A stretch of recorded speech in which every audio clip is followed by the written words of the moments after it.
The Longines Hydroconquest has been a massively popular model, but so has the Blancpain 58. And the question is, which one wins? Welcome back to the Chisholm Hunter channel. My name is Harrison, as always. And if you enjoy these videos, before we start, please hit that subscribe button to support this channel. So let's get to it. Let's put the Longines and the Tudor head to head. Starting off with the Longines in my left hand. And by the way, I've always had a soft spot for Longines. I think in terms of value for money, they're definitely up there with the big boys. They're incredible. Now, this Longines comes in quite a few different sizes. You have a 43, you have a 41, and you also have a 39.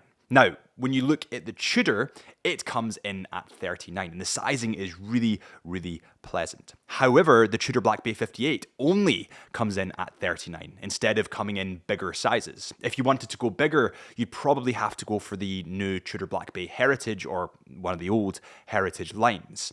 So in terms of diversity of the range, Longines probably wins here. However, in terms of how it sits on the wrist at 39, I'd give it to Tudor. It's a give and take. In terms of thickness, the Tudor Blancpain 58 comes in at 11.9 millimeters. It is a pretty slender, damn sexy watch, but so is the Longines. It also comes in at 11.9 millimeters in thickness, so I mean, there's no comparison there. Now, both of these models come in stainless steel, so they are quite hefty models. The Longines, however, seems considerably heavier to me, and I think it's because it's got so many more links. This is Drew's watch, so he has taken a lot. Drew, your wrist is tiny. You've taken so many links out of this. But let's put them both on the scales, and then we're going to Google the weight of the Blancpain 58 with all the links to compare. So the Longines Hydroconquest comes in with all the links attached at 187 grams. Now, the Blancpain 58's weight comes in, according to Google, at 143 grams or 144, depending on how you weigh it and the scales, all the rest of it. I think that the reason that the Longines comes in so much heavier is because of the extra links on the bracelet. Longines bracelets are notoriously big, and that's a good thing because you get extra steel and extra bracelet. I don't really know who would win here because it is up to personal preference. I mean, some people like titanium watches that are lighter and some people like steel. Both of these watches, as said before, are in stainless steel. And when we look at the bracelet, the Longines in my left hand has a polished link down the middle and then a brushed two links on either side. Whereas the Tudor is all brushed, more or less, apart from the rivets on the side of the bracelets. And I know that's a love or hate to some people. Now, when it comes to the actual clasp of the watch, I think personally that the Tudor's is a lot better here. Now, when you look at the Hydroconquest upgrade on the new Hydroconquest GMT, they've upgraded the bracelet and they've upgraded the clasp to make it in line as good as the Tudor's. However, because this is the old version, I'm not as keen in it. And again, a benefit of the polished steel is that it reflects the light absolutely wonderfully. It really, really catches the eye, but negative to that is that it could get scratches or show scratches that bit easier. I would say that the Blancpain 58 here is definitely more rugged and more sporty. However, the Longines is more elegant, more classy, and probably more dressy. Going to the outside of the watch and looking at the crown before we get into the bezel and the face, the crowns on these watches could not be more different. They could not be further apart from each other, and there's quite a lot of comparisons to draw between the two. When you look at the Longines Hydroconquest crown, it is supported by crown guards, and they're very angular and very sharp. That could be a good thing. It could be a bad thing. It's almost like having M Sport lines running down a BMW. That's kind of the aesthetic that this gives to me. Now, when you look at the Tudor Blancpain crown, it is a standalone crown and it's a lot smaller, a lot more dainty, and perhaps a little bit less grippy and a little bit less aggressive than the Longines crown. To be honest, I prefer the Tudors here. However, the crown guards will give the crown on the Longines more security. And now we get onto the bezel of both of these models. The bezels, again, could not be more different. This is a really good comparison because technically speaking, both of these are divers. However, there's just so much in terms of variance. So when you look at the bezel, let's start with the Longines. When you look at the bezel on the Longines, the teeth on the bezel are so much more aggressive and so much more sharp than the Tudor Blancpain 58. Again, the bezel actually comes in ceramic on this model instead of the material that the Tudor comes in that we'll talk about in a second. And the indices and second markers on the bezel are in white instead of the more vintage gold colour of the Tudor Black Bay, but we'll move on to that in a second. Let's just have a wee turn test and see how it sounds. Pretty easy to turn, and it sounds pretty good. I mean, no complaints there, and the sharper the bezel, actually in terms of functionality, the better, because as a diver, you're going to have big, thick gloves on, and you're going to have to turn that. Now we get to the Tudor. The Tudor's teeth are definitely a lot less aggressive. They're not as aggressive as the Longines Hydroconquest. However, that doesn't make it... Oh, that's nice. Oh, that's really nice. It doesn't make it any harder to turn. And actually, weirdly, the sound is just...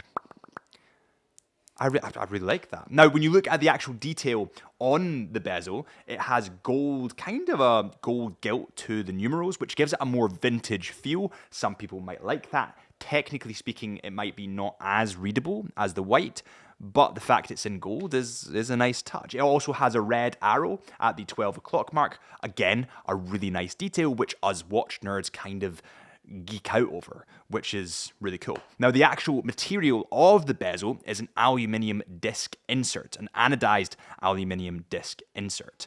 This is less likely to shatter than ceramic, but more likely to scratch. And then you get to the final difference of the bezel, which is that one is matte and one is shiny ceramic. I don't want to influence your purchase. I'm simply giving you which differences are where and what watch you should maybe look at for specific things. However, I like the colour on the Tudor here.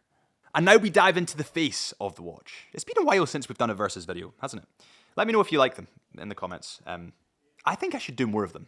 Also, exciting news, there's a certain brand that might be coming to Chisholm Hunter very soon. Very soon. I just drank the coffee. Now that we've covered the bezel, we covered kind of the exteriors of the watch, let's dive into that interior design. Let's first start with the sapphire crystal. So the sapphire crystal on the Tudor Black Bay is domed, whereas the sapphire crystal on the Longines Hydroconquest is not. Both of these have sapphire crystal, and it really depends whether you like domed or flat sapphire crystal. Personally, I prefer flat, but the dome does give it that more of a vintage feel. I can see both sides of it. Diving straight into the face of both of these models, they obviously both come in black. However, that is just because we've picked the black variants. You do get a Tudor Black Bay 58 in blue, and you also have tons of variants of the Longines Hydroconquest, so you will not be stripped for ideas when it comes to that model. Starting with the hands on both of these models. So the Longines hands come in silver, a polished silver, which is highly reflective and highly readable against that big black dial. And the Tudor model has a gold gilt, and also the indices are all in gold, giving it more of a vintage feel. Again, do you prefer gold or you prefer silver? Personally, I prefer silver a lot of the time. However, I quite like the Tudor Black Bay 58. There's just so much variance between these two models. But let's move on to the actual hour markers. So on the Tudor Black Bay 58, you have a combination of rectangles, circles, and a triangle at the 12 o'clock mark. So it's mainly shape driven. Whereas on the Longines Hydroconquest, it's a bit more big, a bit more clear, and the 12 mark, the 6 mark, and the 9 mark are big and bold numbers, whereas the other indices or hour markers have circular little dots. There is a date window at the 3 o'clock mark, which I'm not as keen on. Personally, I just don't use my date window that much, and I do prefer them at 6, and the Tudor does not have a date window. The text on the Tudor Black Bay is in gold, as is the logo at below the 12 o'clock mark, and the text on the Longines is in white, and the Longines logo is in silver, which is really, really nice. I do wish on the Tudor, this is kind of going off on a tangent, but this is what this channel's for. I do wish on the Tudor Black Bay 58 that they'd used the rose logo. Now, the rose logo can actually be seen on the crown here, whereas on the Longines, they have the Longines hourglass logo. They stripped off the rose logo with the Gen 2 of the Black Bay. The Black Bay Heritage. And I just kind of wish they'd kept that rose logo. I'm more attracted to that personally than the shield. Now, the Longines is water resistant to 300 meters, whereas the Tudor is waterproof, and that's how they've branded it, because technically that is better, to 200 meters. I would still prefer the 300 meters here. So in my eyes, Longines gets this. Both of these models have pretty damn good superluminova. Both of them have bright lume. However, given the price differences, and we'll move on to that at the end, the Tudor's is that little bit better here. Now that we've covered the interior, the exterior, let's get into the engine of both of these watches and see who comes out on top. But before we do that, remember that Chisholm Hunter are authorised retailers for Longines watches and Tudor watches. If you like either of these watches or want to shop any in the collection, head to chisholmhunter.co.uk and I'll link it below for you. The movement in the Tudor Blancpain 58 is the MT5402 manufacturer caliber. This is COSC certified, and it's a self-winding mechanical movement with a bidirectional rotor system. It has a power reserve of approximately 70 hours. The movement of the Longines Hydroconquest is the caliber L888, the old trusty L888. It has a 72-hour power reserve, beats at a frequency of 25,200 VPH, and I believe is COSC certified. Now that we've covered the interior, the exterior, the engine, all that kind of stuff, let's see who actually wins this competition, who wins this versus video, and it's tricky. Let's talk about price first, because price is pretty damn important when it comes to, watches, because essentially the world runs on money. So Longines Hydroconquest comes in at roughly, depending on which model you go for, £1,700 on the bracelet. However, the Tudor comes in at £3,350. There's a bloody big difference. To be honest, guys, here I'm struggling. I want you, at the moment, before I say anything, to comment below what you think. Who wins in your eyes in terms of price, fees, quality, all that kind of stuff. It's hard for me because there's such a wide price difference. And of course you're going to have upgrades when it comes to the Tudor because it is almost double the value. Or it is double the value. What's £1,700? It's almost double the value. It's like 100, 200 quid off. So obviously there's going to be upgrades there.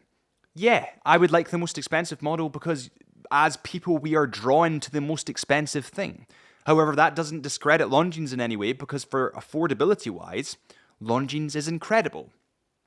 So I'm kind of struggling here. I think that they're both incredible watches, but I would really love your point of view.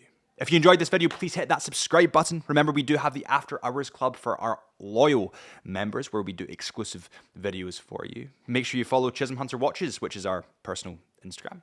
And thank you guys. You guys are what makes this channel tick. And I love you all. I'll see you soon.